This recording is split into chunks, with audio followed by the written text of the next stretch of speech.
The private sector has a desire to net save. They want to accumulate more and more financial assets every year. And if they don't, we run into problems. They stop consuming, they stop investing, and, bad things. Well, but they ensue. save in order to invest. Is that the general argument?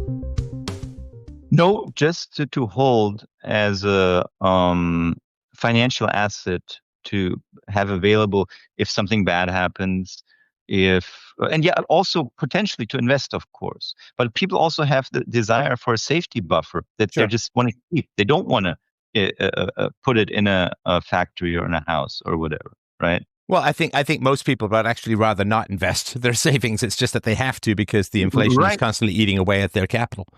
Well, no, because you can allocate some of your savings to stocks, and those will benefit from inflation. Generally speaking, you put some of it in gold, which is obviously a real asset, but then somebody else gets your money. You can put it in bonds, which interest rates are not terrible. They went over 5% for 30-year bonds recently. And also, if a bad crash happens, then those bonds will do very well.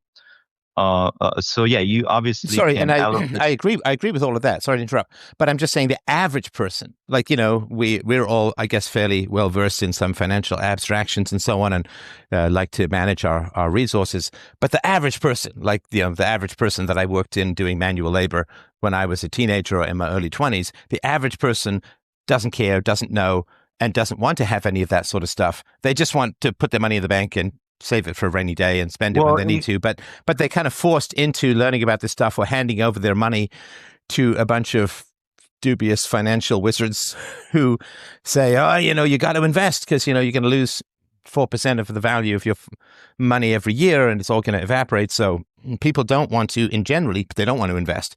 They want to have stable currency that they can manage. Now, there's some people who are like, yeah, I'm a hungry Wall Street shark and I want to invest and make $1 zillion. And but most people don't. Most people don't want to. They just want to go to work. They want to pay their bills. They want to drive their kids to Little League, and they don't want to get involved in the stock market. But they're kind of almost, in a sense, forced to half at gunpoint now because otherwise the value of their money is just going to evaporate over time. Well, I don't know what it's like in Canada, but in the US, there's actually a very broad culture with the 401ks of even just the average worker.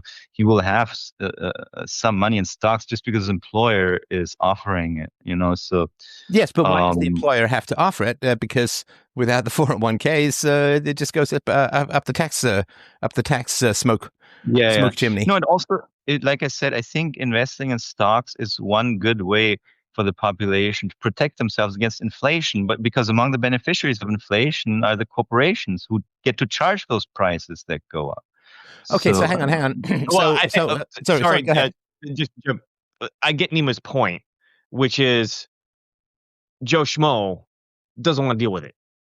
Yeah, I think Steph was agreeing with you, Nima, which is that they want to get their savings, they want to stick it into account, and I mean, unless they really have to through their 401k garbage or whatever from their employer, they don't want to jump on and figure out all the stock stuff. The safest want to stick it in account and just save it and forget about it, and then the inflation eats away at that, which is the dynamic pressure going back and forth here. Sure. No, that is what inflation does. And so I was just talking about ways to protect yourself against that. There's no other solution that I have to offer to the individual. I think practical solutions are important. But yeah, so I guess the net assets injected through federal deficits are the safest assets, only the safest of the savings assets, but they constitute a net savings that does not come with a debt associated with it, unlike like other money, like bank generated money. For example, a bank money which comes through a bank loan. If I buy a house from someone, the seller of the house, banks a chunk of money, but I borrowed money from the bank. So in aggregate, the private sector does not achieve net wealth. If I buy a stock, same situation, like the stock is a debt for the company, a bond is a debt for the company, but federal government deficits inject net savings which don't come with strings attached and add to very safe asset buffer for the aggregate private sector. if that makes sense. Well, I would argue that a stock is not a debt for a company, but is an asset. And I'll sort of give you a personal example, which I think is generally true. Excuse me, which is when I first co-founded a software company back in the 90s. We went around hat in hand. We couldn't get any institutional investors because I had a history degree. And I was saying, no, I'm a great programmer. They're like, come on, man. And so we went around hat in hand to, doesn't sort of really matter who, private individuals, and we raised $80,000. So we owed $80,000 or, whatever it is at the beginning. But that created a company that was worth a lot of money. And so I wouldn't view, and I know you guys know this, but I just want to clear it up for the audience. I don't view stocks as a debt. I view it as an asset because it gives you the money to improve and create more. And so it's an asset for the stockholder, right? But from the company's, literally from the company's balance sheet perspective, it's a liability to the shareholders. It's a profit share that you have to send over to the shareholders. It's not a fixed payment like with a bond, but it is a variable profit share liability to the sure, stockholder. but you sell shares not because you want to just go around creating liabilities, but you sell shares because it gives you capital to improve, expand, outcompete your business. But you sell shares, individual versus aggregate. Nima's talking about like if you look at the cosmology of the economy and you add up all the plus ones and minus ones. No, not. I'm talking literally as a company. If you sell shares as a company, you incur a liability to the buyers of your stocks. Right now, I understand it comes with benefits. Of course, you have now cash to invest, expand, and obviously also you can issue additional stock. Right. So if your stock price goes up a lot, now you have some sort of uncreated asset on the back burner that you can sell to more shareholders by committing to more profit share to more people. But at the end of the day, my point is just a stock is a form of financing instrument like a bond is with different characteristics. And only in that sense am I referring to it as a liability. Well, and I want to sort of differentiate, and I hope this isn't overly nitpicky, and of course tell me if it is, but I want to differentiate between liabilities that are negative and liabilities that are a net positive. And I would not view those in particular as liabilities. So to take an example, if some guy goes and takes out a loan, hopefully from the bank, maybe from some shady guys in a Soprano back alley, but if a guy goes and takes out a loan for $10,000 and goes and blows it at a casino, now he has a liability, but without any, I mean, the casino's made some money, but it's not the most honorable way to make money, and it's really just serving hedonism. But now he's got a liability of $10,000 that he has to pay back, and he has nothing to show for it, right? Other than, well, I guess one anxious evening at the casino.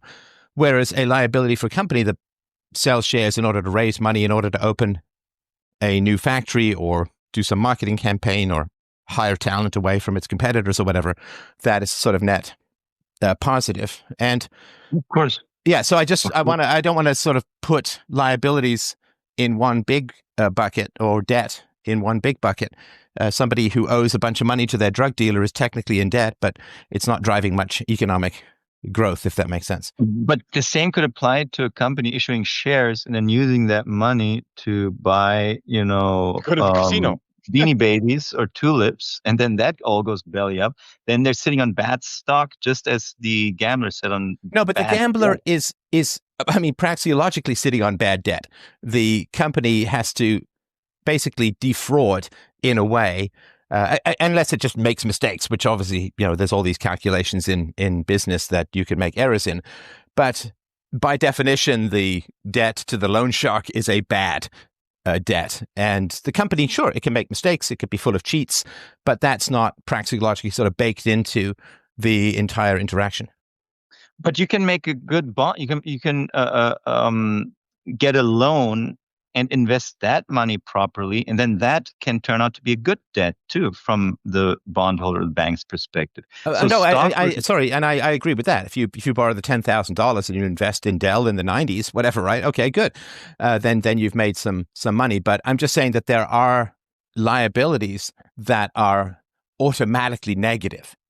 Now, negative is simply from an economic standpoint. If you had the greatest night of your life playing, I'll remember it forever. It will bring a smile to my face for the rest of my, I was up $50,000. I was down $20,000. I ended up only being down $10,000. It was the wildest, most exciting night of my life. Everybody was so there may be some, pleasure benefits. Like if you go on a cruise, it's not like the money is being invested in something that grows. It's being consumed in pleasure, and that's fine. I mean, we have to consume our resources in pleasure, but there is a difference between loans that will not generate additional productivity in the economy, and then there are loans that will. And I'm sorry to be, again, so nitpicky, but no, I really want to differentiate these things. Correct. If everybody who's watching this now or recording could like, share, and subscribe it helps us out a lot. Yeah.